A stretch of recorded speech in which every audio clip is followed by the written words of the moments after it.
A.C.E.S Junkyard Podcast, telling pilots to remember their 3 R's: refit, reload, and rehydrate.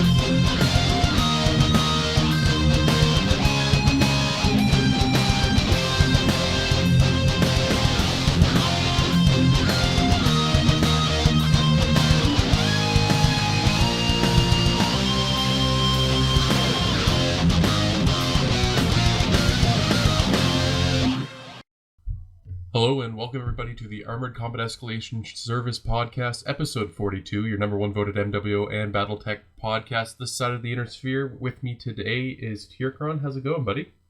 All right. Good weekend so far. Hey, ending. Long weekend up here. Regular weekend for us. Next weekend's going to be the long weekend for people here in the U.S. Yeah, so today is May 22nd, and we're a little bit late on the episode, mainly because just things happen sometimes, I guess. But as we know, a patch happened on Tuesday, and the big bad Kodiak was released, I guess is the biggest thing. Yep.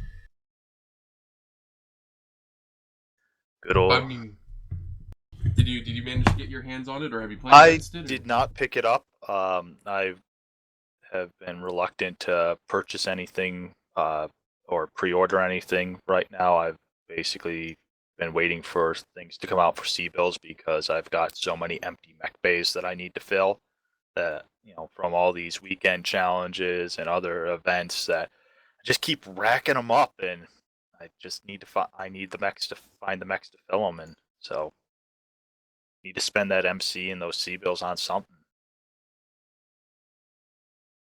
Kind of wish I could pre-purchase some of these packs just using the MC that I have stored up, but I know, right? Like can't. Some sort of gift shop on the website that you can use MC to buy stuff, right? I mean, yeah. No, I agree. That's one function I would still like to see come to the game, especially someone like myself who's sitting on, let me just hover over it here, 50,000 MC. Yeah, I'm like just shy of 21K. So yeah. But I mean, like, I think we brought this up, and I know we're going on a side tangent, but whatever, I don't care. When the store on the website was first introduced, and they brought out all those special variants there, the Cattra OXP, the Griffin like, 2N. Yeah. A couple of the clan variants for the first the Griffin there with ECM and all that sort of fun stuff. Like, when those came out, being able to buy them with MC right off the website and just having it deduct, but again, that's still something I would like to see show up eventually, hopefully. But let us get back on track with the Kodiak. Have you had the chance to play against them at least? Yes, I have had a chance to play against them, and I've played with a number of people who have been playing it, both within A.C.E.S and outside of A.C.E.S. So I've gotten a pretty fair rundown of what it's capable of, and it is a darn decent mech. We had talked before about it's basically the clan Atlas, and that's pretty much on point. It's better than the Atlas, if you ask me. That has plus and minuses, debatable. One of the complaints I've heard about the Kodiak is that its CT is the hitbox on it is really large, and so most of incoming fire on it goes immediately to the CT, and most Kodiak pilots are getting cored out unless they're being very judicious in their torso twisting. There anyone who's using it basically as an upfront brawl and face tank, they're getting cored out pretty quickly just through the center torso. And it's from looking at the physical model of it, I can kind of understand it because it's got a very narrow waist. So I think where most people are going to be shooting is the CT. I'm suspecting that the majority of the side torso goes into those big shoulders of the of the of the Kodiak, and so most people are not going to be aiming up at that. Those who are going to be hit it are those who are similar size to the Kodiak, or those who have an elevated position on the Kodiak, or those who have just LRMs. That's the other complaint I've heard about it, is that it is a big magnet for LRM fire. And I mean, the center torso thing's something that we continuously see with new mechs being released on MWO. How many mechs now has it been that like the CT has always been just way too big for it? I know the Grasshopper suffered from that. There's been a couple other. I think did Warhammer suffer from that as well, didn't it? I don't know offhand if the Warhammer did. But it's a repeated thing that does keep occurring. The CTs always seem to be on newer released mechs. Always seem to be a little bit too big. But as I said, looking at the physical model of it, I can understand why the hitbox for the CT is actually a bit larger and why it's more apt to be hit.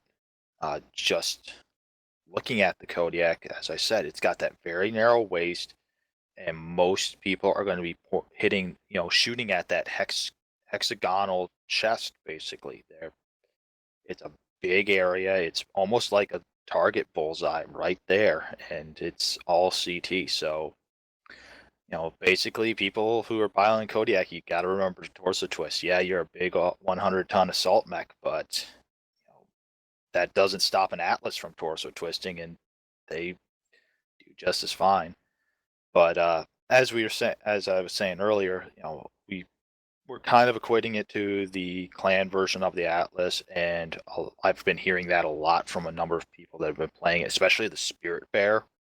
The Spirit Bear, which is the hero mech version of the Kodiak, one of the favorite builds on it right now, if not the favorite build on it, is one UAC 20, 4 SRM6s with Artemis, and 2 medium lasers. Some people switch the 2 mediums out for small pulse or ER smalls, depending on how what their heat curve is, or if they want more ammo or maybe an extra heat sink.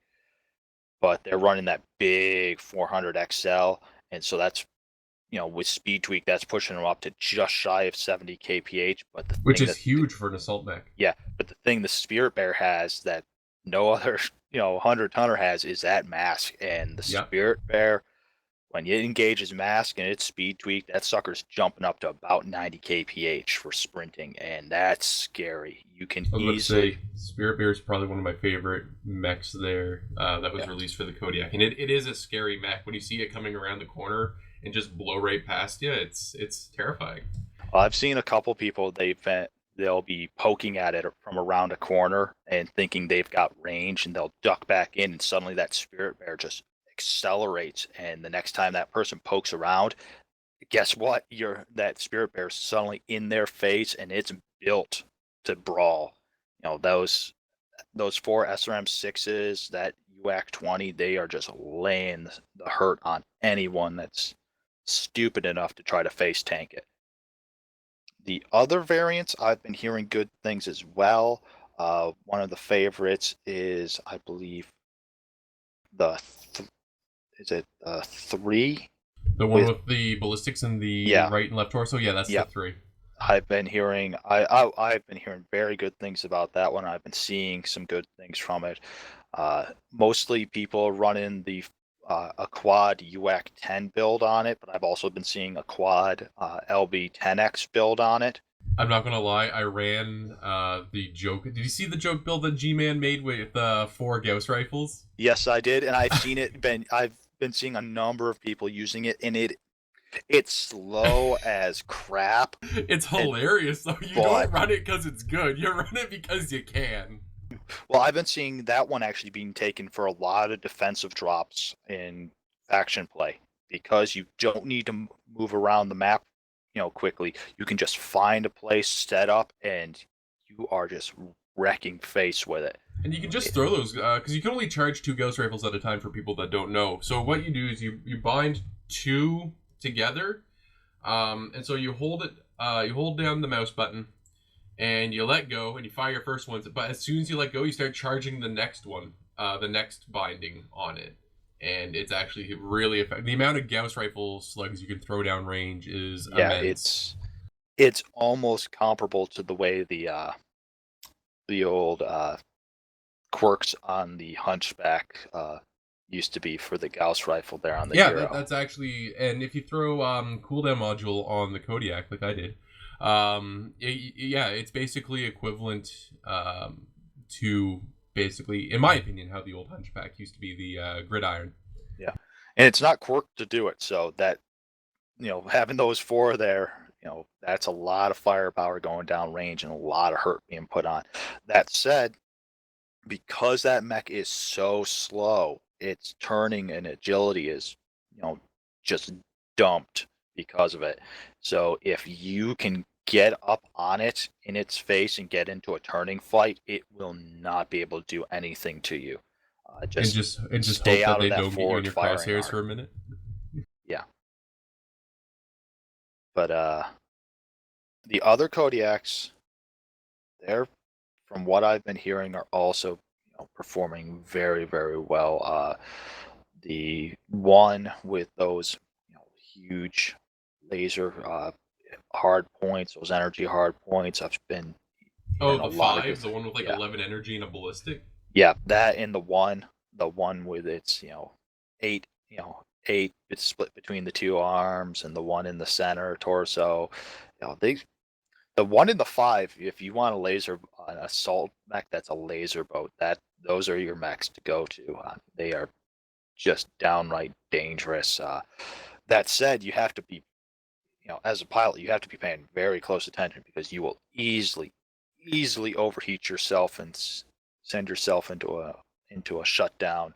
You can hit override, but with that much firepower, you're probably going to blow something off accidentally, just from overheating. So you got to be very careful there. Not only so that you don't damage your mech yourself, but also so you don't put it into shutdown, because a shutdown mech is a target, and everyone, if you've got a competent team against you, as soon as they see a mech go down and just standing there, they light that sucker up. So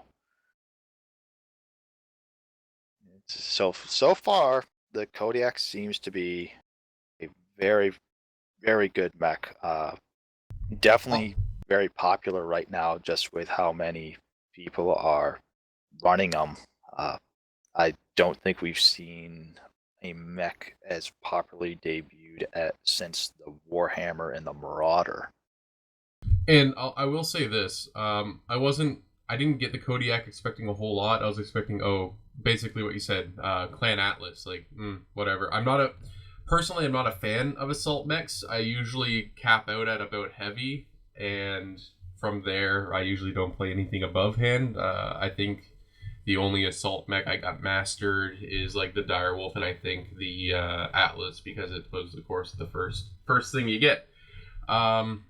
But the Kodiak I find myself playing and enjoying a lot because it does, especially the Spirit Bearer variant, because it doesn't feel like an assault mech. It feels like a heavy mech with a lot more firepower. Yep. So very popular, the Kodiaks. The one Kodiak I haven't seen a lot of is the jump capable one. Which is the 2? Yeah, that's the 2. Actually, I've seen the 2. I think could be done very well because it does have a nice spaced out hard point setup. So 2 energy in both arms and 2 in the center, and it still keeps the ballistics. I think the problem with it is that there's other mechs that do it a lot better, such as the Kodiak 1 or the Kodiak 5, for example. And the benefit of the jump jets with the size of the jump jets and how jump jets are functioning right now is just it's suboptimal to run them. So Yeah, and we've been saying this for a long while now. Class 1 jump jets, those heavy assault jump jets, they really need to get relooked at because they're just not functioning. I mean, your Highlanders, your Highlander 2Cs, your Executioners, they they can't jump. Even if you have max jump jets on the frame, they're not jumping the way they should be. They at best it's a hop. You can't even really do a hover thing, and we know the reason that PGI's afraid to go and tweak them back is because they're just scared to death of jump sniping becoming a thing again. But honestly,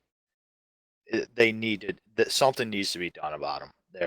It's just And the painful. thing is, jump sniping, I don't think, if it was brought back, or if it was an issue that returned, if they fixed Class 1 jump jets, I don't think it would be as bad as it once was. Because Yeah. you got all these mechs now that are performing better with large lasers and with all that sort of stuff, because the PPC tweak came along as well. Yeah.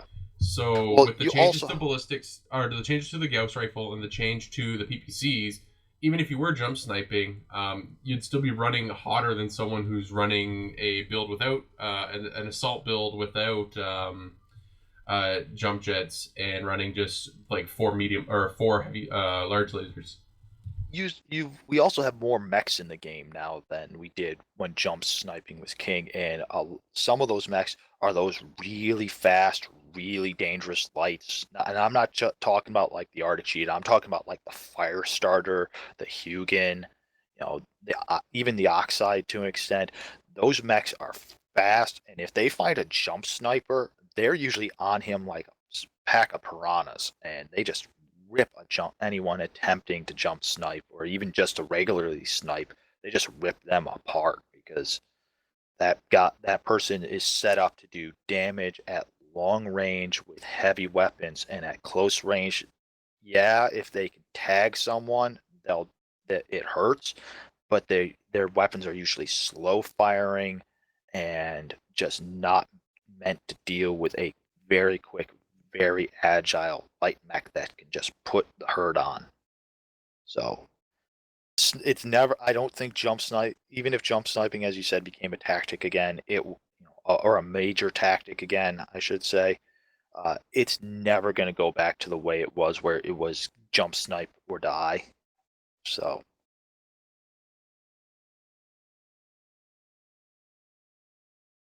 PGI, please, please, please re-examine the Class 1 jump jets and Yes, it gotta really do does something need for some them. love in some way, somehow.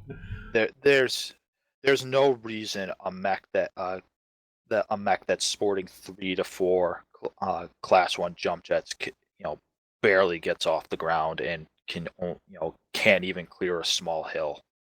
And by small hill, I mean a hill that only comes up to like its hips or upper thigh. That's just absurd.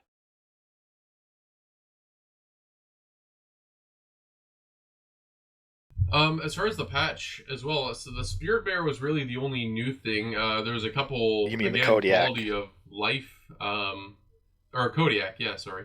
Spirit Bear. I mean, it's all the Kodiak. Yeah. Well, the Spirit Bear is a special variant of the Kodiak, so you want to talk about the whole, and the Spirit Bear does not encompass the whole. Kodiak encompasses the whole. But there was some more just quality of life updates and stuff like that as well with I assume some new spectator tools. I haven't checked the spectator stuff out. The I new assume spectator, it's all just... yeah, and the commentator spectator tools. That's probably those are getting inserted now in order to get things ready for the tournament, which we do know the first matchups of the tournament. Those got published earlier last week, so probably Yeah, a I mean, it's couple. obvious that they're putting these out here to again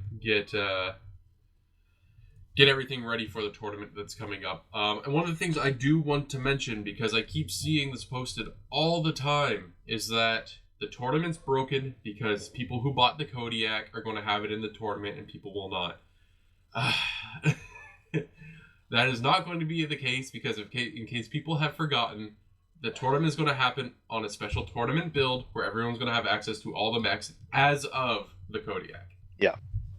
People need to realize that the way the tournament is set up is basically kind of like how the public test server gets set up.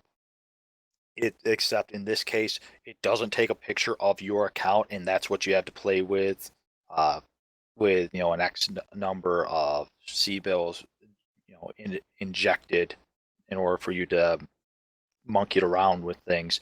It's pretty much a vanilla server in terms of your accounts, and saying, okay, you want to run this is what you can run. You have access to everything, and recreate your mechs and your variants as you will, and get ready, because you're not going to be able to run everything that you want on each match. There are going to be constraints from what we've been told, so people need to chill out a little bit. It's not as what you're thinking.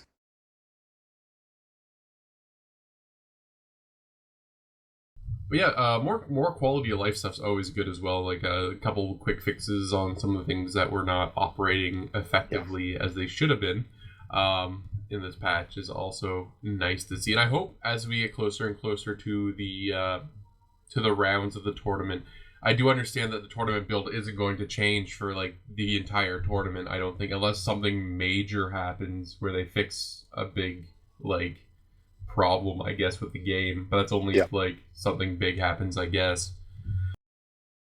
But again, I'm okay with these quality of life patches that are coming out. Like, new content is always nice, but having a smoother playing and better functioning game, in my opinion, is always better. Yeah. We got some fixes, of course, to artillery, which we knew were coming down the pipe when the changes to long tom were initially announced. We were told as a community that airstrikes, artillery strikes were also going to be tweaked, and you see those in the patch notes. Critical, the chance for crit damage is then taken out. The way to to avoid overall damage by torso twisting and moving and all using tactics as soon as you see smoke is now more viable. I have heard people complain a little bit that the airstrikes and artillery strikes they're basically worthless now. They don't really do anything except tickle a mech. But I mean I think that's perfectly fine. Yeah.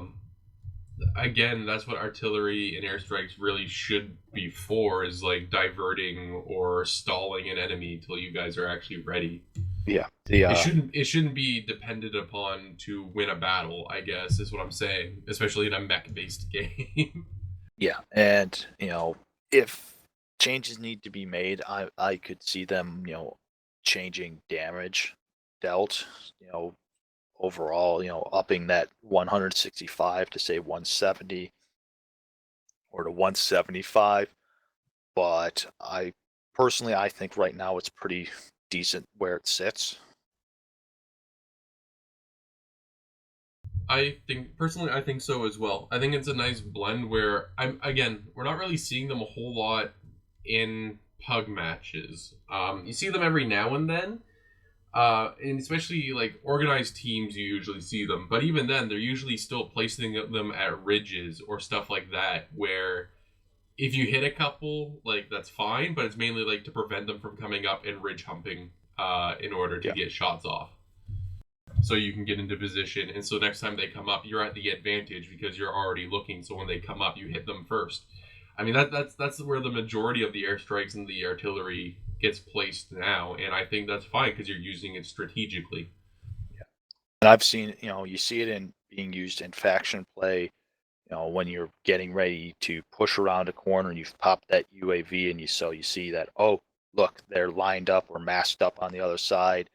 Let's drop an airstrike over the hill here, so right as it hits, we'll spin around the corner and just hit them right when they're somewhat disoriented from that airstrike, or using the artillery strike for when a team is hunkered down in a well defended spot and you just need something to soften them up a little bit, before you go in guns blazing.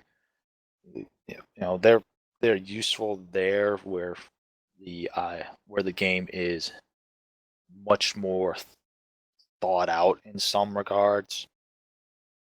But they definitely have a better place within faction play, I think, than the regular queue. Regular queue. I don't think, unless I'm playing again in an organized group, most of the time I just run coolant shots, because artillery and airstrikes are nice, but like most of the time when I'm dealing damage, I want to get that extra alpha or two off. Usually end up have more of a presence that way than you would in artillery or an airstrike. Yeah, I predominantly don't use my artillery or airstrikes in quick play unless I'm running a light mech where I can jump into a spot, throw confusion around, drop a strike in the middle of a group, and then move out right as it's coming in.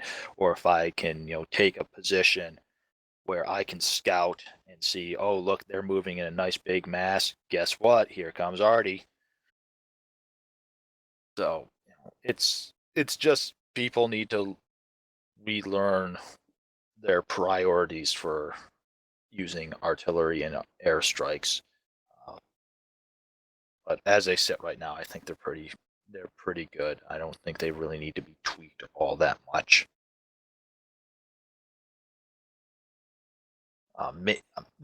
Maybe increase the radius a little bit, just because 30-meter radius is kind of small. You're only getting a 60-meter diameter impact from a shell. So maybe up that maybe to 40-meter radius, so it's an 80-meter diameter. But even then, those types of things, if you've upgraded your artillery so that using GXP so that it clusters better, so that you've got improved artillery, you're going to see a marked increase. There are ways to better utilize your artillery. It's just the things that people need to learn and relearn in some cases. And actually, one of the things that I'm really kind of hoping for, long toms and all that, and like the artillery and stuff like that. I would like to see more consumables, if they ever add more in, that again perhaps don't do damage, but perhaps like provide some sort of function, like perhaps a smoke screen or something like that. Yeah. And I know it was brought up. It's been brought up a couple different times in a couple of different town halls about utilizing other consumables. One was, as you said, a smoke screen. Another one was, fake artillery smoke, just to throw a team into a panic, and thinking that they're going to get struck. And yeah. Another one was a deployable seismic sensor. A couple people have suggested deployable mines. But I mean, if we're talking like smoke screens, and this is one of the reasons I want to excuse me. One of the reasons I want like smoke screens, for example, is a lot of people are saying, like, with the Spirit Bear coming out, like that mech specifically, brawling's back on the table. Because you're able to close distances so quickly and just throw SRMs and like AC-20s again and not worry about like range stuff, because you can tank and you can throw damage once you clear the distance. I think smoke screens would be beneficial as a consumable, because if you can coordinate with a team to chain smoke screens, you could close in on the enemy really quickly while they're trying to just blind fire into like nothing, right? Well, no, not entirely, because uh, smoke, the particle effects from destroying a generator or from destroyed mechs is you can see past it using heat vision. So That's fair. You'd have to use something like thermal smoke or the like, or chaff smoke to do. I guess it would throw make them hesitate again though, and actually give that vision mode a purpose though. Yeah. So there'd be that. There's a counter to you it. you could also use that as a distraction, because Yeah, I've seen it in exactly. a number of games where someone pops a smoke off in one grid and everyone thinks, okay, that's where the push is coming from. They just threw up a smoke screen and suddenly you get a flank attack because everyone was looking towards the smoke screen and not paying attention to the the wide open hill on the other side, or that wide open plain, that farmer's field right by the woods, or it's useful in other tactics. People basically just have to be creative, and that's to be said for using anything. You can always find a new use for something besides what is necessarily intended.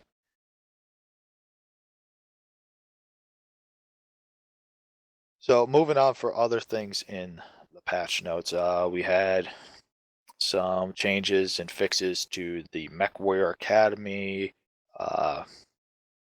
Again, the MechWarrior Academy, I hope, because I know they changed stuff, which again looks more towards like they're improving AI and that sort of stuff. So hopefully, fingers crossed, we'll start hearing some more news about single player or co-op content in the future. I like that enemy mechs now in the Mech Academy can pop UAVs when they take fire. So I thought that was really cool, and it's like, oh, that's so neat. I really like that. I'm hoping that, as you said, that's indicating things that we could see further on the line about that co-op campaign, the non PvP campaign, a PvE campaign. But yeah, and again, I think that's what the Academy. I mean, aside from a tutorial, is kind of like the playground / test area for the AI stuff. Yeah. Which again, really exciting if we get information with regards to it. But keeping that academy always updating and keep adding like incentives to go back and run through stuff. Which, I mean, if you run through and do the achievements or whatever for it, you get a couple million C bills or something like that. I think it's like 5 million. Yeah. If you get everything done. It's like 6 million, because one bonus is 1 million, another bonus is 2, and I think the last bonus is 3. So I think you get a total of 6 million if you complete all the things in the academy. You get a lot, is what I'm saying. Yeah.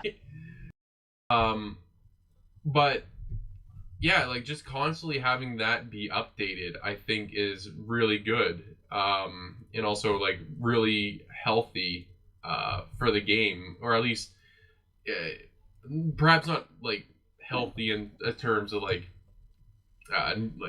as far as like new content and stuff like that, but yeah, you know what I mean though, right? Yeah.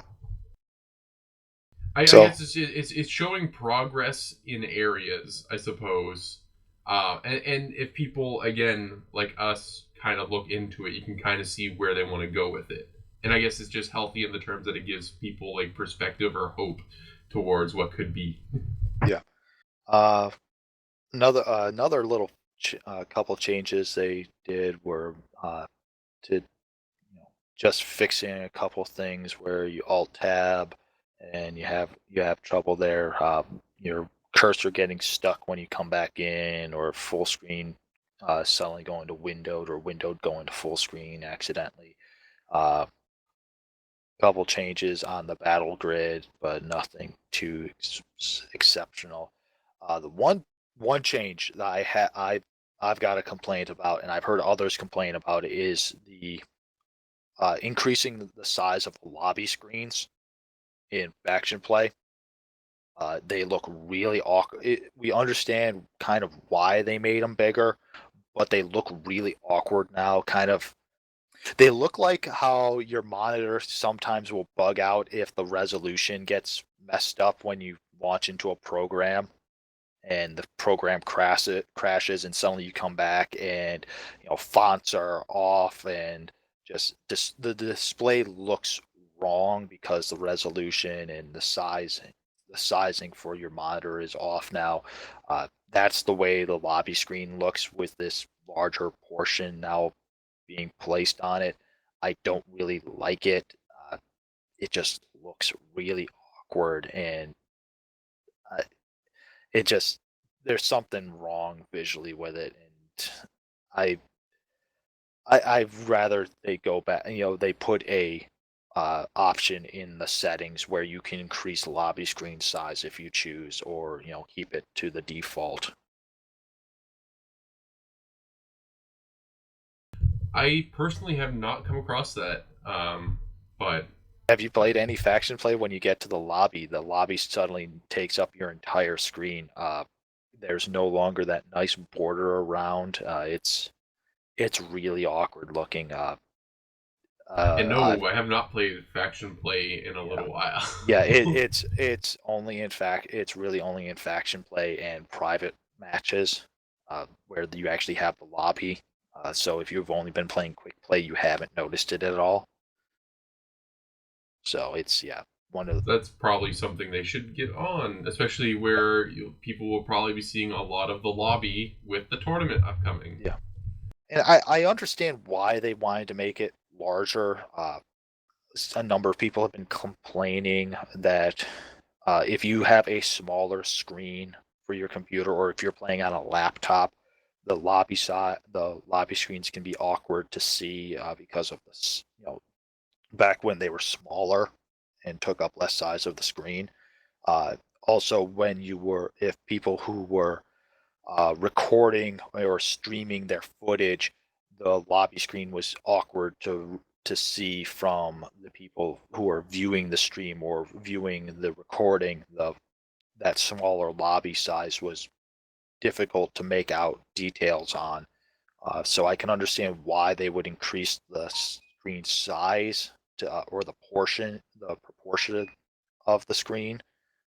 But really and truthfully, outside of those things, it just looks awkward. So as I said, I really feel that they should have just put it in as a setting option where you can either have, the smaller proportioned screen or switch to a larger proportioned screen, depending on your needs. Which makes sense. Again, yeah, making an adjustable screen there would be great. Especially with some of the other features that you can adjust as already. Yeah. Or even making, like, perhaps it might be time, and again, people might groan saying, oh, waste resources. It might be time to redesign all of that again, maybe? And bring it more on par design-wise with, like, everything else going on. Oh, hard to really say.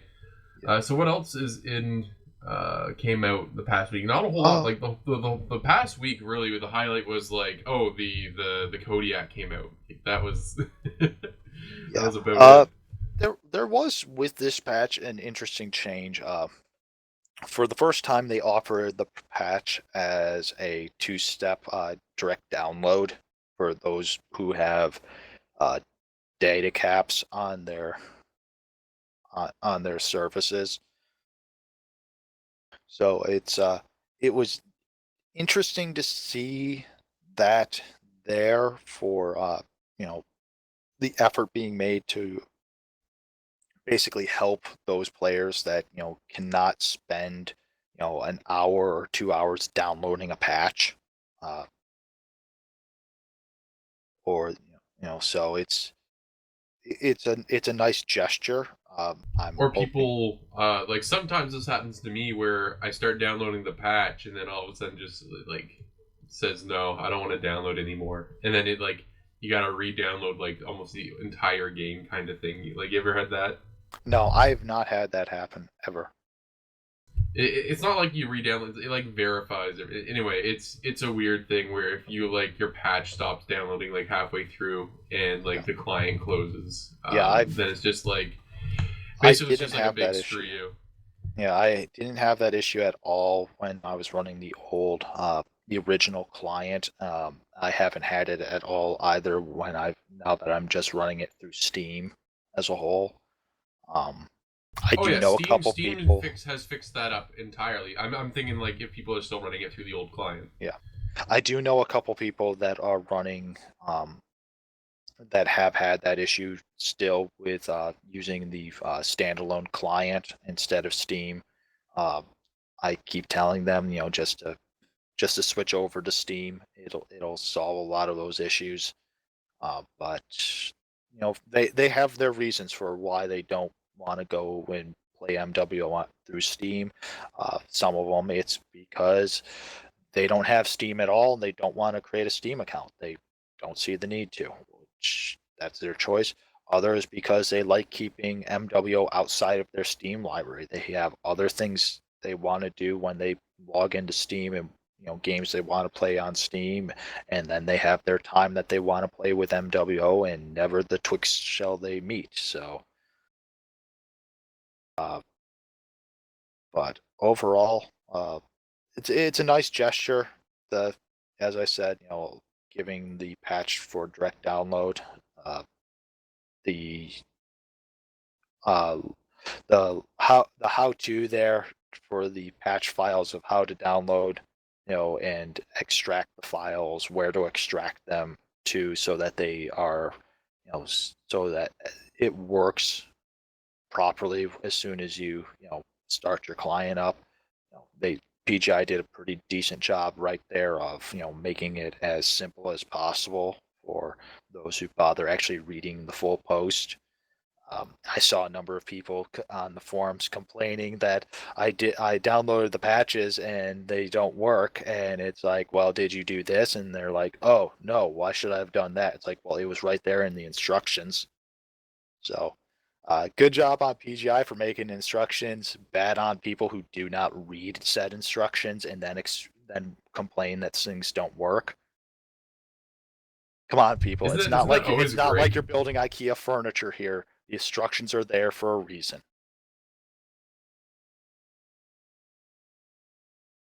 Some of our listeners probably do not get that joke, and that makes me feel old.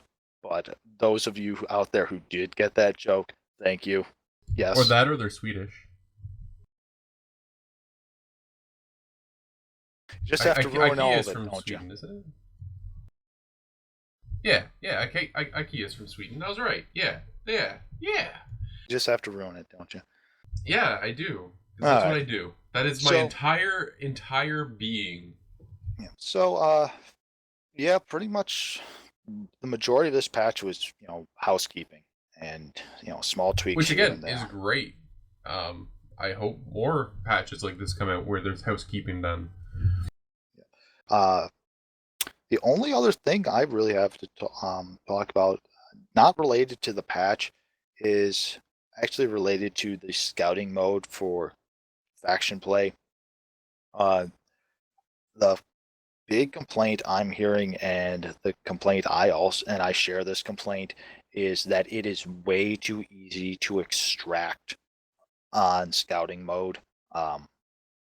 That getting to the if you've called in the dropship or the dropship's been called in and you're, trying to get there, even if you don't have all the intel, all the mech has to do is just touch that little extraction area, and if they're still alive when they do it, it's an automatic win. Doesn't matter that they didn't get 10 intel points.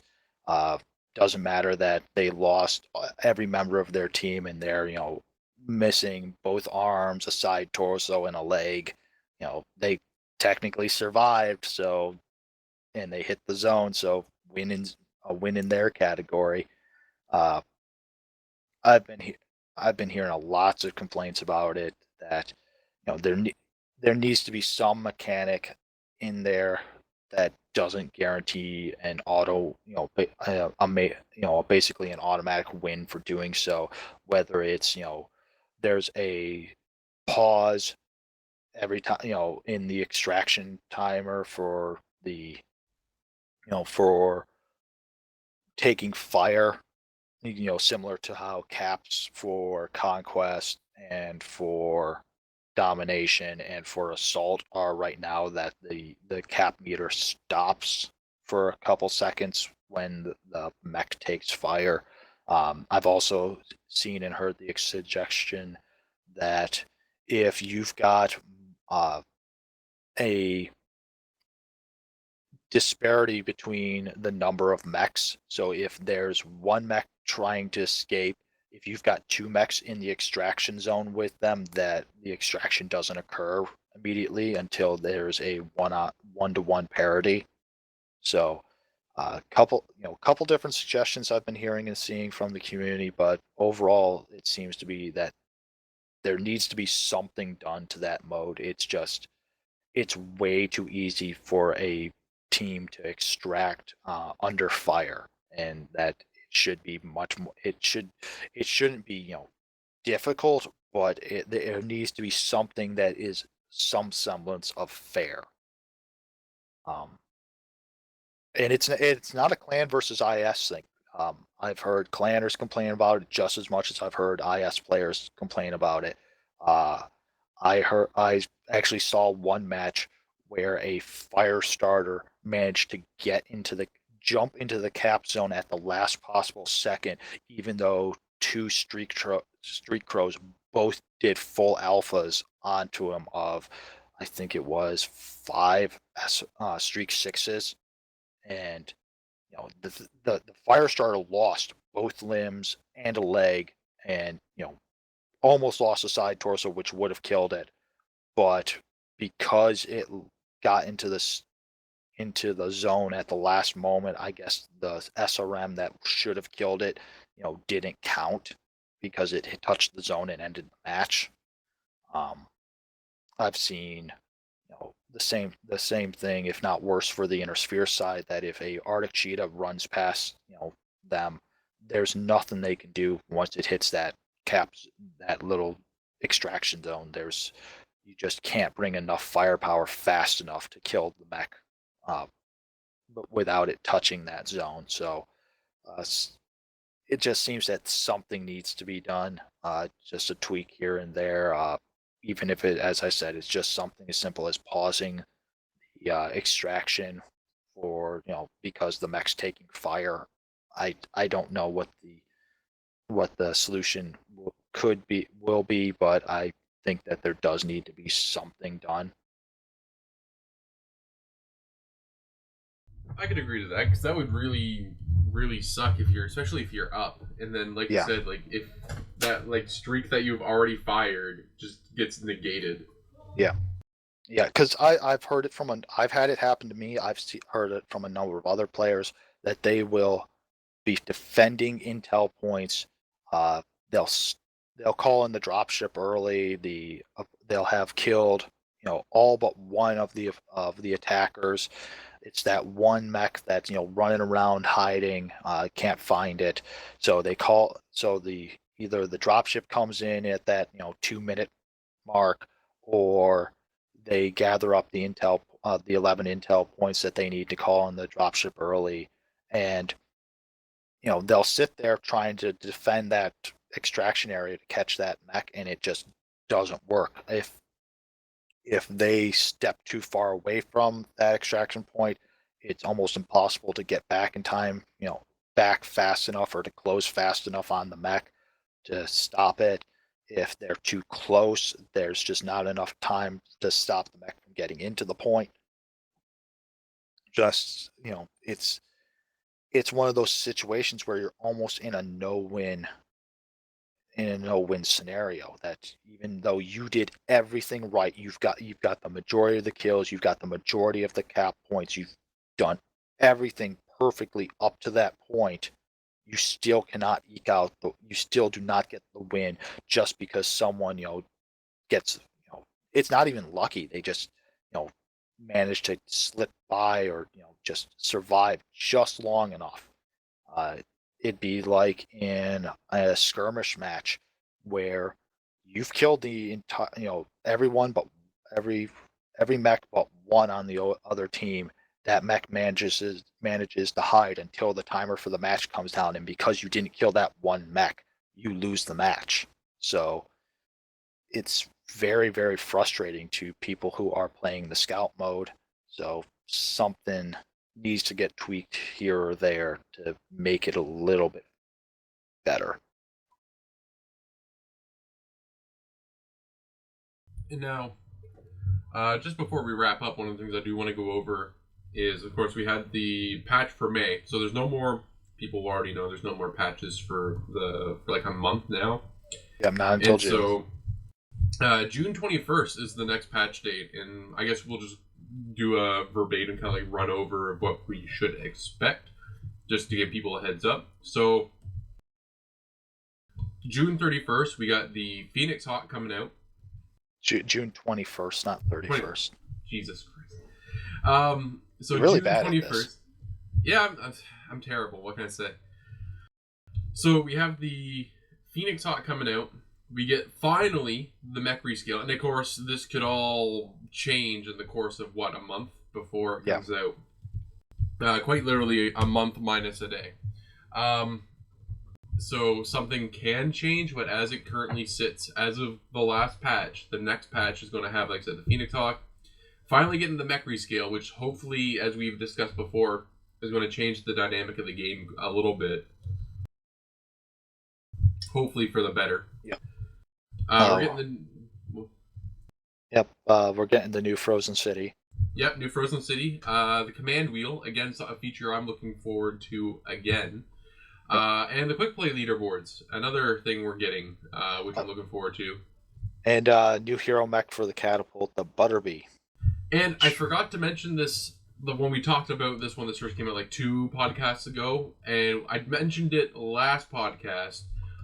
Before you bring out another hero mech for the catapult, or one of the mechs that already has a hero mech, you should really perhaps maybe go back and take a look at some of these mechs that do not have hero mechs. Again, take a look at maybe, I said, for example, like the Panther, or the Wolfhound, or mechs that have been sitting around for a long time that don't have hero mechs. Like, again, Panther, the Enforcer. Which we discussed this last patch. Well, I should say last podcast when we went over the entirety of the roadmap for May, June, and July. That it'd be nice to see every mech have a hero mech before going back in and basically saying double dipping. Yeah, but from what I've gathered, the Butterbee has been on the drawing board for quite a while, so I guess this is them just clearing it off so that it's done and released. And it might also have to do with the fact that with the mechs rescaling, the catapult is one of those mechs that's been needing to get rescaled for quite a while. So having the new hero come out for a mech that has been needing the rescale, it highlights the fact that the rescale has happened, and hopefully will highlight, the need for people to go back and play the mechs that they didn't want to play anymore because they thought they were broken due to scaling issues. So, well, as we said, I'd like to see every mech get a hero mech before double dipping. I can kind of understand what they're thinking in terms of releasing this one. Yeah, and I guess that's kind of like that's about, yeah. Again, it makes sense that it's kind of coming out, as you mentioned, with the rescale. But I really do wish that they would like wrap up some of the mechs that haven't had one, that have been out for a year plus.